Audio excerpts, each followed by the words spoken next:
This rarely happens, but Aiken County basketball was under one roof. They talked in region competition to schedule changes to new leadership. Here's a lowdown before the first tip-off of the season. Aiken County basketball is back on the board. Off-season workouts will soon be put to the test on the hardwood. When you run a sprint, do you run all the way to the line?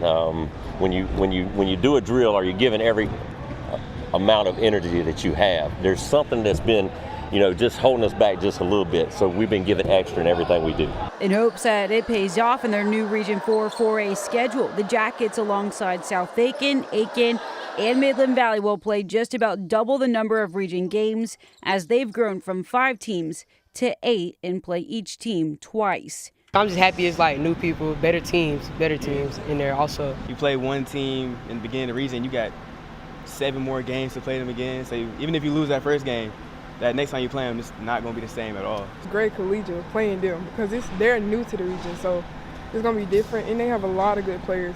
So we like competition a lot. Coaches are on board too. We don't have to cram as many games in December, so we have a lot more region games second half of the year. The last couple of years we've only played 8 games after Christmas. Time away from the winter grind did them good. I think their work ethic and work habits have gotten better. I've always been concerned about that because I truly believe you got to work in order to be good. We don't have a single returning starter from last year's team, which most coaches might say, hey, that's a bad thing, but with this group as hungry and as coachable as they are, it's not. 2 new coaches enter the Aiken conversation. Carolyn Williams takes over a relatively new Silver Bluff team after spending the last 6 seasons at North Augusta.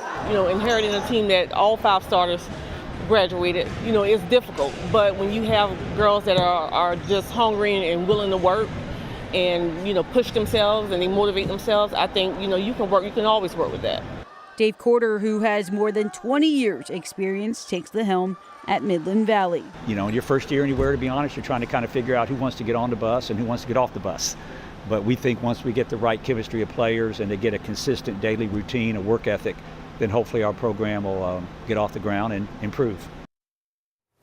Okay, so general consensus. Everyone is excited to go up against Gray Collegiate, and from the way that the rosters have moved for our Aiken County teams, you're going to see a ton of new faces on the court.